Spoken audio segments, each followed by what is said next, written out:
You are sitting in the kitchen. Your cat starts weaving through your legs. They let out a soft, sad meow. They stare at a bowl that is still half full. Your first thought is guilt. You think they are truly hungry. You top off the bowl. You believe a full bowl makes them feel safe and loved. But what if this human way of showing love fights their wild biology? Today, we will decode exactly how much your cat needs to eat. We will uncover why their endless begging is not what you think.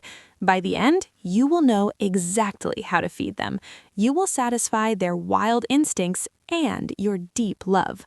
We share food to show we care. It is a deeply human trait. So we leave a giant mound of dry food out all day. We want them to know they will never go hungry. But this bottomless bowl idea does not come from nature. It comes from our own busy lives. It actually goes against everything their bodies are built to do.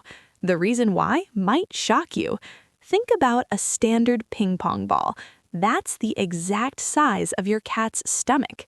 They simply aren't built to gorge on massive meals all at once. When we force them to eat from a giant pile, we stretch that tiny space. We make them feel sluggish and sick.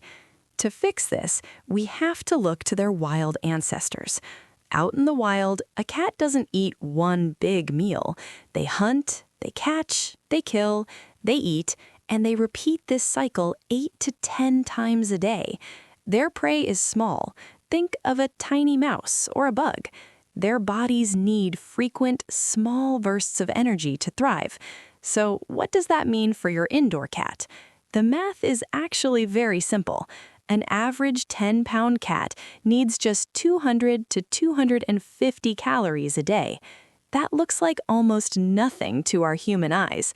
But data from the Association for Pet Obesity Prevention shows a sad truth.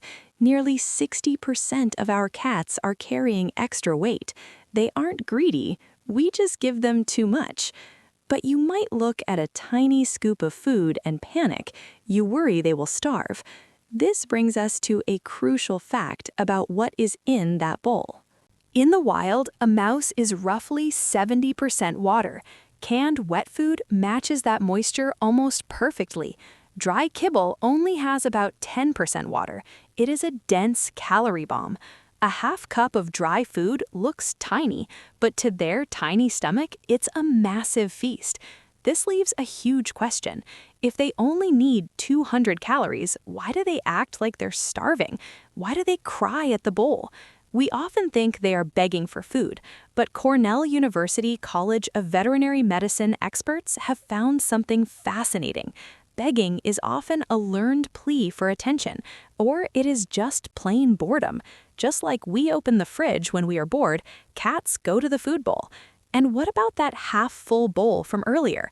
Why do they cry when there is still food at the edges? It isn't because the food went bad. It is a real sensory condition called whisker fatigue. Their whiskers are highly sensitive hairs. When they brush against the sides of deep bowls, it causes sharp sensory pain. They want the food in the middle to avoid the hurt. The fix is instant. Swap that deep bowl for a wide, flat plate right now. You might still feel a knot of fear in your chest.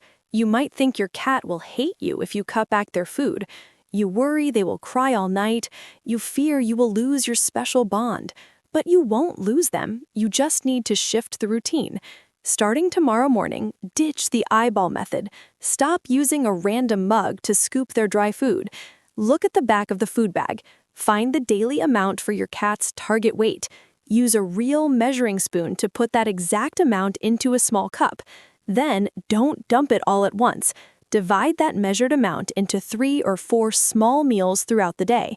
This mimics their natural hunting rhythm. It gives them a routine they can trust. If you want to take it a step further, make them work for it. The Journal of Feline Medicine and Surgery notes that puzzle feeders directly drop food anxiety.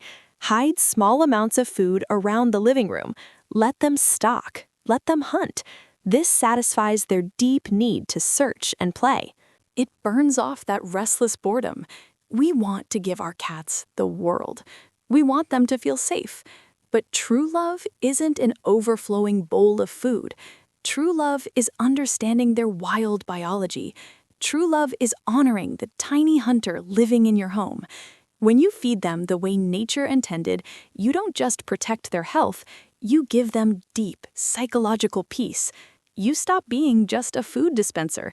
You become their true partner. And that is a bond no bowl of food could ever buy.